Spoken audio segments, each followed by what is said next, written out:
Badass of the Week is produced by High Five Content. Hello, and welcome back to Badass of the Week, where we tell a badass history of badasses. My name is Ben Thompson, and I am joined once again by my co-host, Dr. Pat Larish. And Pat, we are picking up a story that we were excited that we started in the last episode, and that we need to finish because this is going to be a really good one. Yeah. We are talking about the Roman war against the Etruscans, and we are in 508 BCE, so like early Republic. And I think if it's okay with you, I'm going to go ahead and try to recap the story as I remember. Yeah. Okay, so there were kings in Rome. Rome is a city-state that has been around since Romulus and Remus founded it. There have been some kings. And one of these kings was a guy named Tarquinius Superbus, who was kind of a little more tyrannical than the other kings, if I remember correctly. Yes, you do remember correctly. Okay. And the Romans remembered correctly. They did not like this guy. They had a grudge against him. Yes, and he was Etruscan, which is a different city-state or different group of people, spoke a different language, but are generally north of Rome in Italy. Yeah. And they're in Tuscany, which I learned last week was where the word Etruscan comes from, or Etruscan becomes Tuscany. So Tarquinius flees. He's driven out of town. He flees north to Etruria, where the Etruscans are. He finds an Etruscan king named Lars Porsena, and they make a deal. Lars Porsena will restore Tarquinius Superbus to the Roman kingship, and in exchange, Tarquinius is going to owe Lars Porsena something, right? Mm-hmm. It's a deal that will be called in later. Since we're in Italy, it's a very mafioso deal is kind of what I'm envisioning here. Like, I'll help you out, and then maybe you'll help me out. Yeah. And so we end up with Lars Porsena puts together an army, and he's going to attack Rome. And we've seen two big heroes of the early Roman Republic rise. Horatius Cocles is guarding the bridge across the Tiber that the Etruscans encounter first. And he makes this very desperate last stand to defend the bridge, fights off, dozens of Etruscans, is badly wounded, but still holds them off long enough that the bridge can be destroyed. Then he jumps into the Tiber and swims across it, and comes out the other side and lives, which was something I didn't know about him until you were telling that story before. So Lars Porsena can't cross the Tiber until he can build a bridge or some kind of system to transport his army, but he can put Rome under a blockade, maybe not a full siege, but a blockade. And that bars Rome from getting, support and food and fresh water and things that they might need. So the Romans don't have the army to defend against Lars Porsena. So what do? They send a guy, Mucius, his name is Gaius Mucius, and he goes over to try to assassinate Lars Porsena. He attacks him, but didn't really, he gets into the throne room, but he's a little confused about who to attack, and he stabs and kills Lars Porsena's secretary instead of the king himself. Oops. Yeah. Mucius then says, I'm just one of 300 Romans that have been sent to assassinate you in a very similar way. And look at how close I got. The other 299 guys, they're not going to all fail. And that freaks out Lars Porsena enough that Porsena's like, look, okay, we don't have to have this big war. I don't really want this kind of heat on me personally. Let's make a deal. You guys take Tarquinius back, and I'll take some hostages of yours. If you guys do anything weird with Tarquinius, I'm going to execute all these hostages. Yes. Is that roughly where we're at in the story? That is exactly where we're at. So Lars Porsena, he's demanded these hostages, and the historian Plutarch says 10 young men and 10 young women. Okay, let's go with that. And Lars Porsena keeps his word. Once he receives these 20 hostages, he withdraws his troops from the Janiculum Hill, which is the hill right across the Tiber River from Rome, where the Etruscans have been encamped. And among the hostages, one of the hostages is a young woman named Valeria. She's actually the daughter of one of the consuls. So yeah, because these would have to be important people, right? Yeah. Like if you're going to give up 10 young men and 10 young women, last week you were talking about Game of Thrones, this being a Game of Thrones kind of thing. That's what happens with the Greyjoy family. Like they're defeated, and then they have to give Theon to the Starks. Yeah, because it's like you can't just give any 10 Romans, because you can't be sure that the people in Rome will care about these 10 people. It's got to be important kids, right? Yeah. Important sons and daughters that the people in charge of making decisions in Rome would be very sad to have. Like, you really have to decide between your kid and, do I really hate Tarquinius Superbus that much? Yes, exactly. Can I put up with this to spare my kid's life? Exactly. It's an effective tactic. It's, It's all we've seen it all over the place. Yeah. We saw that in the Vlad the Impaler episode. Yes. He was sent to the Turks as a hostage. So the consul's daughter, Valeria, is one of the hostages. And there's also a young woman named Chloelia. Just if you're keeping track, I'm blending Livy's version of the story and Plutarch's version of the story. So I'm getting some details from different sources. And what we've said before, like we mentioned this before, that these stories are kind of like early days of the Republic, kind of ancient history, almost like folklore for the people of Rome. These are stories that were very popular throughout all of Rome. But the oldest versions we have of them being written down are from the days of Augustus. So the version of the story that we can use for our history story is written 500 years after the events allegedly happened. So there are some elements of mythology and folklore and other things that get integrated into this, but that is just the study of history in general. Yes. And, these are stories that are important to the Romans. So they, even if they don't represent exactly the factual details, exactly 100%, they tell us what was important to the Romans who told these stories. So, yeah. Which, in the case of like Gaius Mucius, was you can burn your own arm off. Like he sticks his arm in a fire to show how serious he is, and he just sits there and lets it burn, and just kind of makes uncomfortable eye contact with Lars Porsena while his hand is on fire. And like, this is how much I love Rome, and that's what the Romans valued. Yeah. Valeria, Chloelia, the other hostages, they're now guests of Lars Porsena, and they're treated humanely. They do need to bathe at some point. So one day, Chloelia and the other 9 women hostages they're escorted down to the riverbank to bathe. And the guards are honorable. They respect the women's modesty. So the guards give them space. They avert their eyes. And you said you kind of see this as like, you've seen this, like this becomes something that gets painted a lot during like the Renaissance. It does.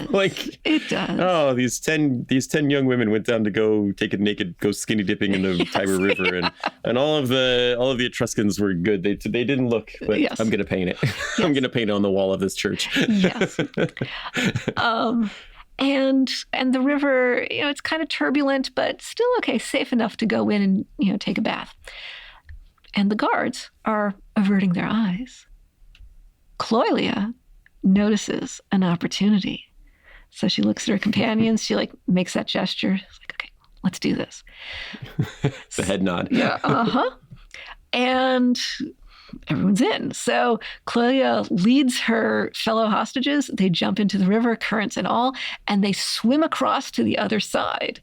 Now, Plutarch says, and I think he's a little skeptical about this, Plutarch says that one version of the story actually has Chloelia crossing on horseback. So, okay, whatever. One way or another, they cross the river, and they make... It doesn't fit with the rest of the story. Like, you'd have to... Maybe if she chewed through her bindings and escaped and broke everybody out and rode across on a horse, that's a little different than we're taking a bath. Don't look. Go look over there. Yeah. Run! Yeah. So they make their way to Rome, and you'd think there would be rejoicing, but actually, the consul, Valerius Publicola, who actually he's the father of Valeria, one of the hostages. So that consul is not happy about this. He's actually angry. He's upset because he says, oh, Wasn't his daughter with them? His daughter gets out, right? you think he'd be happy. But he's thinking, oh, wait a minute. This makes it look like we, the Romans, have gone back on our word. Oh, yeah. I guess it does, right? Because there's still 10 boys there. Yeah. And also, he's just one of these things. You kids. Yeah. Why can't you listen to me? Yeah. Yeah. So it puts the government of Rome in a sticky situation. So he sends the hostages back to Porsenna. And somehow, so Tarquin, the guy, the former king of Rome who had cut some sort of deal, somehow convinced Lars Porsenna to advocate for him and try to reinstall him as king in Rome. Tarquin, who's hanging out somewhere, he gets word of this. And he sets an ambush for the hostages. So they don't make it back to Lars Porsenna? They arrive at the Senate, and the consul is like, you guys got to go back because it's going to make it look like we went back on our word. And word gets out of that to Tarquin. He's like, I need to catch them before they get back so that it looks like the consuls didn't go back on their word. And now they'll kill all those hostages and Lars Porsenna will come back and we'll have like an Etruscan empire. Right? I guess so, yeah. This Tarquin is a bad guy. Like we talked about him in the last episode. Yeah. And just kind of, yeah. He's very, I don't know, Machiavellian if we're staying in Italy. Yeah, something like that. Yeah. So anyway, the hostages, this is the 10 Roman young women, and also presumably with the help of some guards that were going with them, that were escorting them. So they're ambushed by Tarquin's soldiers. So they fight back and they defend themselves from Tarquin and his guys. And Valeria, the consul's daughter, she actually manages to escape again with 3 other hostages. They head back to Rome. But the other 6 hostages, including Chloelia, they're still there and their lives are in danger. So it's 6 of these hostages, maybe some Roman guards, and then they're surrounded by Tarquin's Etruscan soldiers. And the rest of the Romans are outnumbered, or they surrender? Yeah, they're definitely outnumbered. It's not looking good. However, meanwhile, back at the ranch, Porsenna's son, Arons, finds out about this somehow. And he shows up in the nick of time to drive off Tarquin and his guys. So the Roman hostages, there's the 6 of them who hadn't been able to escape, they're safe and they can be escorted back to King Porsenna and honor the terms of the truce, peace treaty, whatever you want to call it.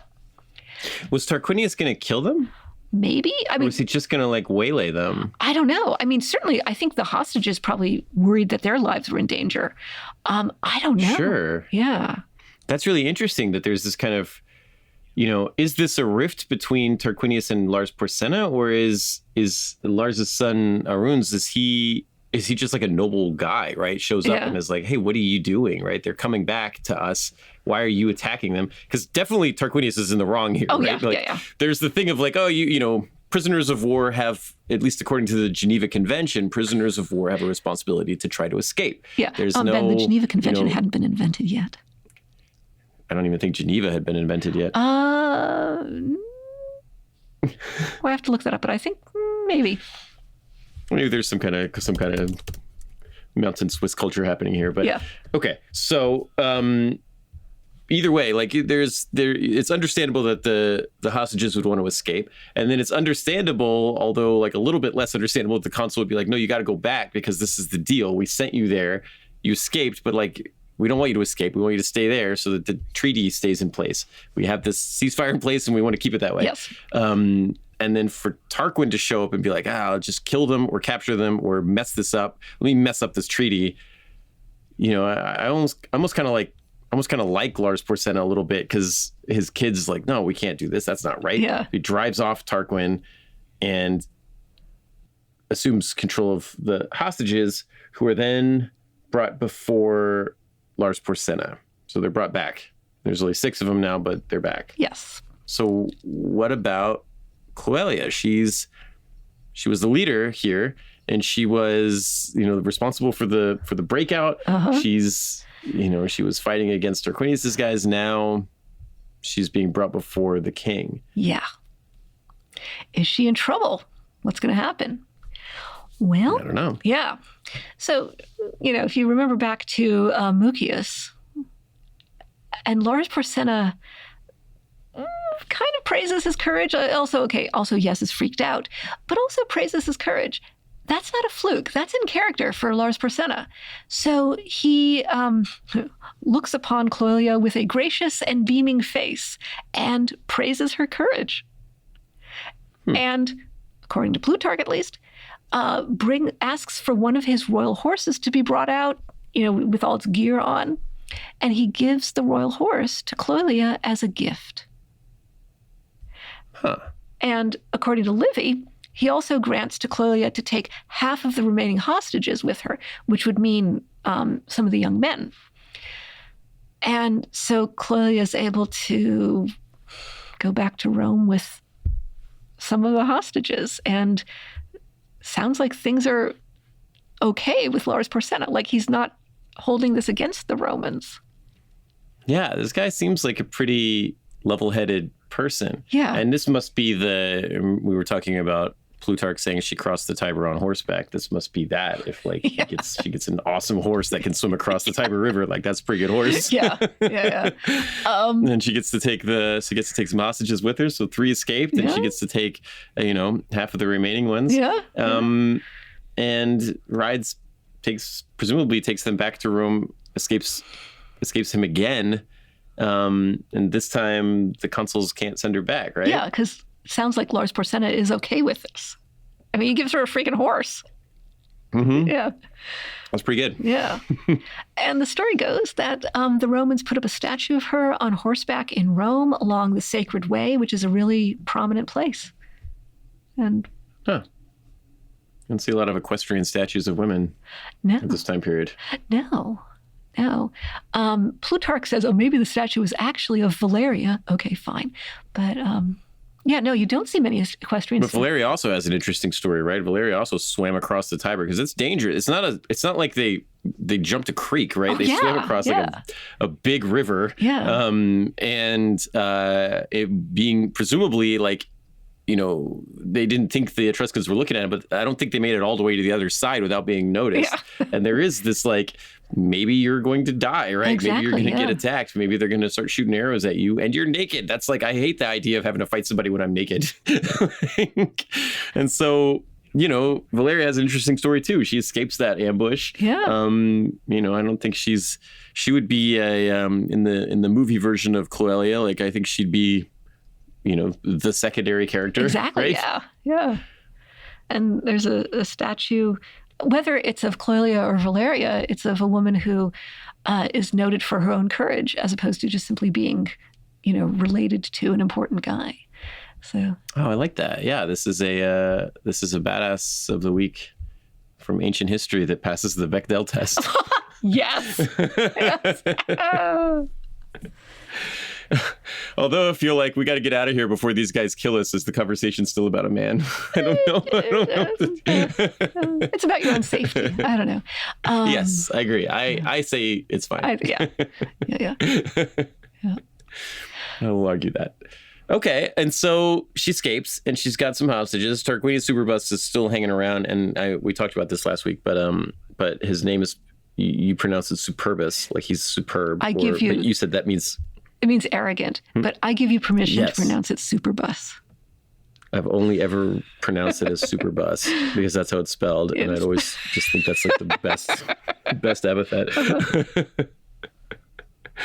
Okay, so he's still around, and we still have we don't have kings in Rome anymore. We have the 2 consuls, but he's the last king of Rome, and he's still alive, and he's still obviously in or around the suburbs of Rome because he's launching attacks on these people. Lars Porsena is still parked out there with an army. So what happens? Yeah. So Lars Porsena he basically wants to be on good terms with Rome. He wants to leave Rome in decent shape. I guess after having these encounters, right? Oh, he must have heard the story of Cocles, even though he never got to meet him. Yeah. He met Scaevola, he met Cloelia, he met Valeria, I bet. And, you have all of these people who are, this is not a time of having a lot of, like, this is a time period where you could kind of buy people to do the thing you wanted them to do. Like, you have enough gold or whatever, you can kind of shift somebody's loyalty. But to attack this town and have everybody here so dedicated to their city to fight against, that they were willing to fight against you on pain of death and suffering, all of that. I could imagine that. And what we know from Lars Porsena, where seems kind of like he respects that. Apparently, yeah. I could see him being like, okay, you guys, this is, you guys actually seem pretty cool. Yeah. So he has a lot of respect for Rome. Rome has just survived a blockade. And it's going to sound like a little bit of a sidebar, but there's a thing in later Roman culture called selling the goods of King Porsena. And it's a term applied to things like public auctions and things like that. And it makes it sound like it could be from looting an enemy. But Livy thinks that actually the explanation is that, no, this is actually something more honorable.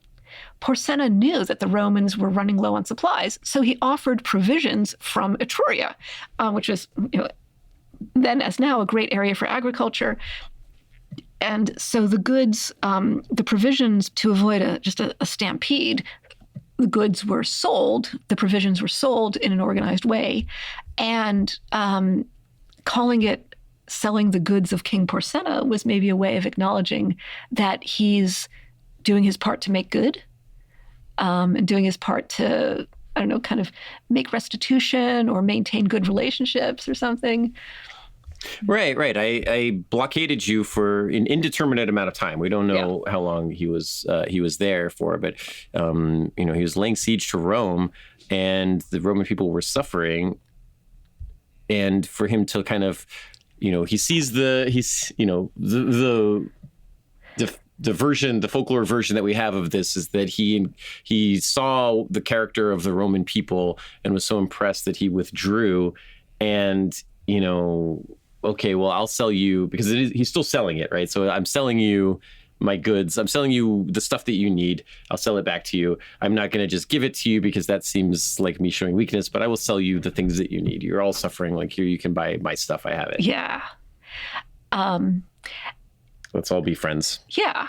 The historian Tacitus, who's a little bit later than the guys I've been quoting, he implies that maybe the peace treaty was more of a surrender, but it's just a mention in passing. And the upshot is it sounds like the stories told about Lars Porsena make it seem that things were on good terms, whatever the details were. And surrender will do that too. Okay, yes, that also makes sense. We surrender if you sell us our thing. Yes. That's cool. But one of the terms was, the term of the war was to restore Tarquinius to be the king of Rome. Mm-hmm. But that doesn't seem like it's happened yet. No. So even after the peace treaty, Porsena makes one last effort to restore the Tarquins. Like, hey guys, could you maybe kind of consider putting this guy back on the throne? And he's not so bad. Just once you get to know him, he's all right. Yeah.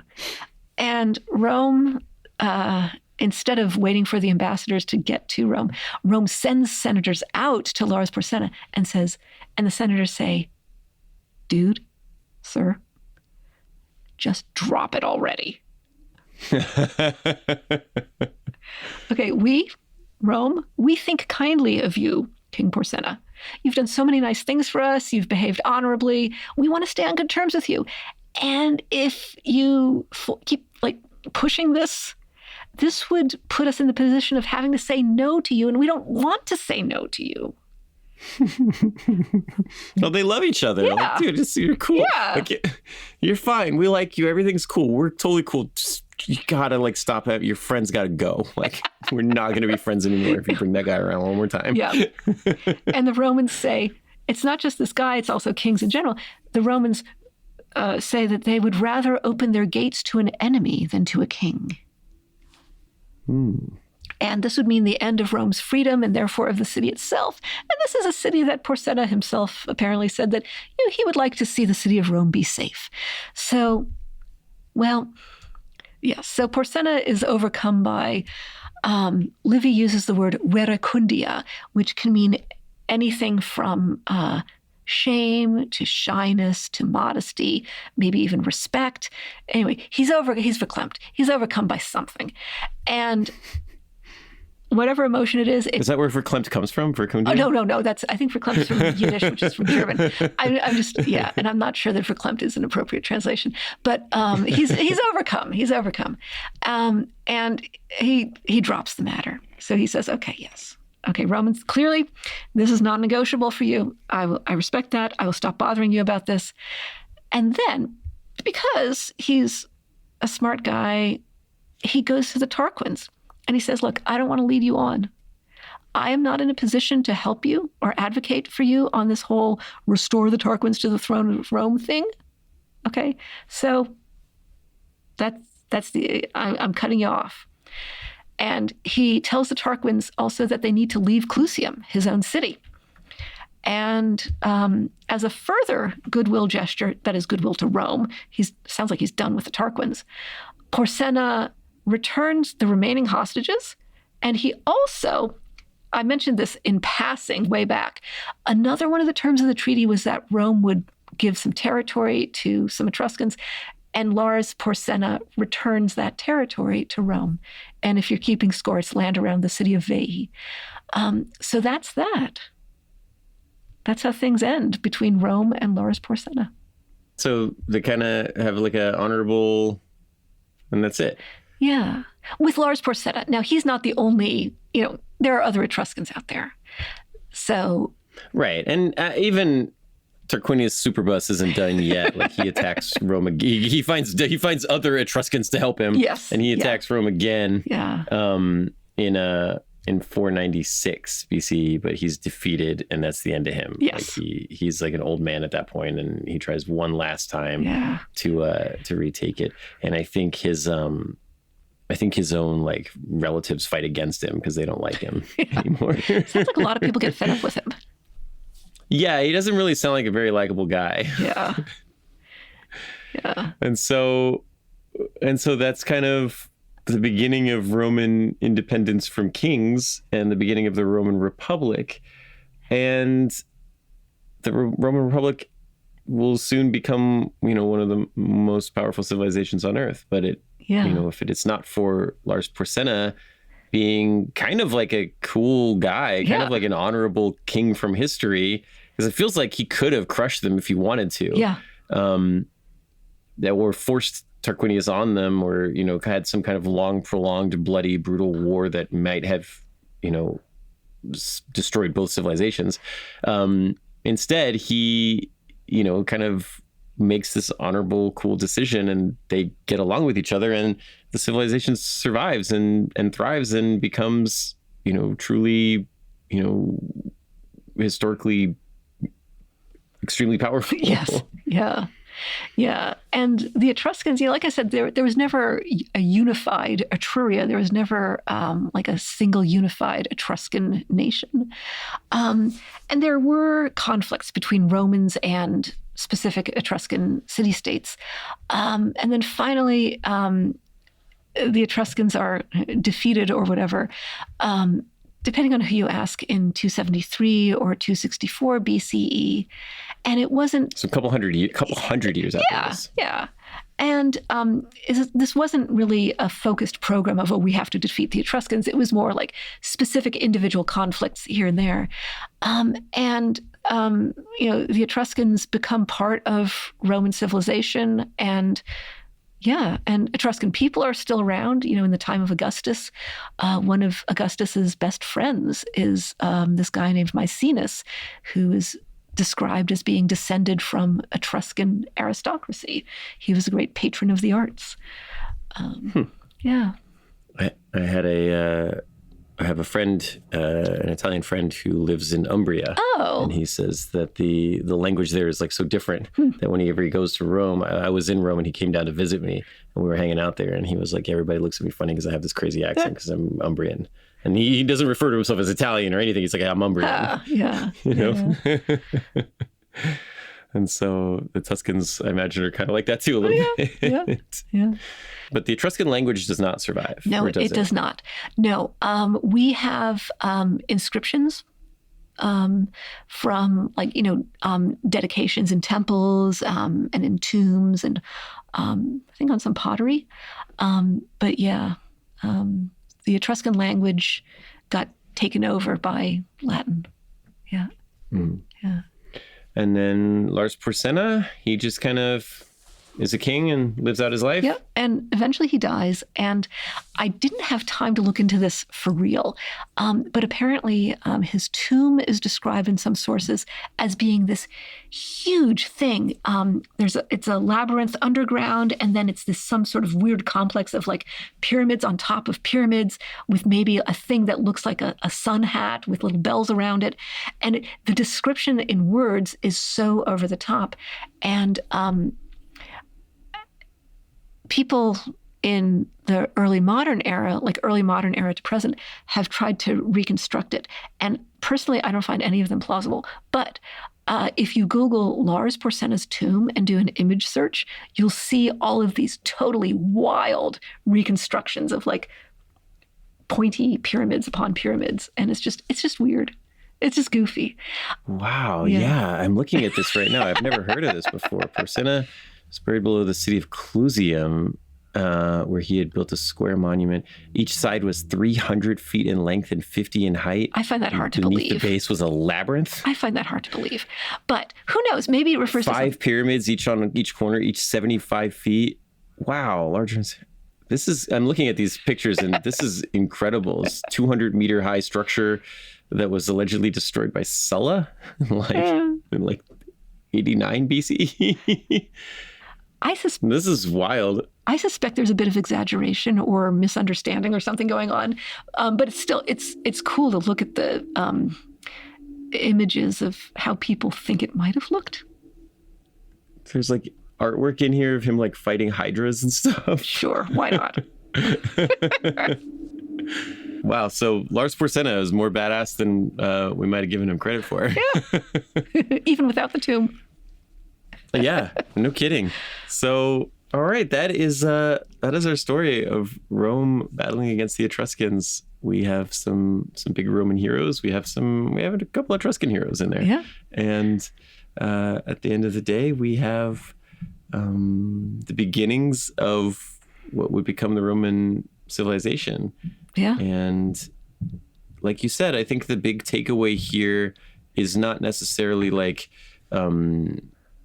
can be gleaned from the fact that these are the stories that were told by the Roman people especially because, a lot of the popular era for this is the Augustan era. Augustus. Yeah. And this is kind of what the Roman people valued and what they were hoping that their people would exemplify. Yeah. The Chloelias, the Cochleas, the Scaevolas. And especially in the time of Augustus, recently there was civil war. And so stories that regenerate pride in Rome and might unify your sense of, might unify the Roman people there would have been there was a serious civil war. You had Julius Caesar fighting the Triumvirate War, and then Augustus takes over and has to fight his war. Yeah. So we are all Romans, and let's bring back the stories of when we were Romans and we were fighting external enemies. Yes.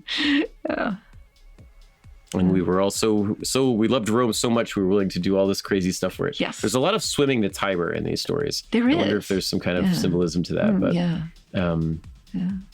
But just a feat of strength that the people, their love for Rome inspired them to do it. Yes. And all right. Okay. Well, I guess that's our story for today. Yeah. Thank you guys so much for listening. Pat, thank you for coming on and talking to us about Etruria for 2 episodes. Well, thanks for having me. And and stay badass, everyone. Yeah, thank you guys, and we will see you on the next one. So long. Badass of the Week is produced by High Five Content. Executive producers are me, Ben Thompson, Dr. Patricia Larish, and Andrew Jacobs. Writing is by me and Pat. Story editing by Ian Jacobs. Mixing and music and sound design by Jude Brewer. Special thanks to Noel Brown at iHeartRadio. Badass of the Week is based on my website, badassoftheweek.com, where you can read all sorts of stories about other badasses. If you want to reach out with questions or ideas, you can email us at badasspodcast@badassoftheweek.com. If you like this podcast, please subscribe, follow, listen, and tell your friends and tell your enemies. And please leave us a rating. We'll be back next week with another one.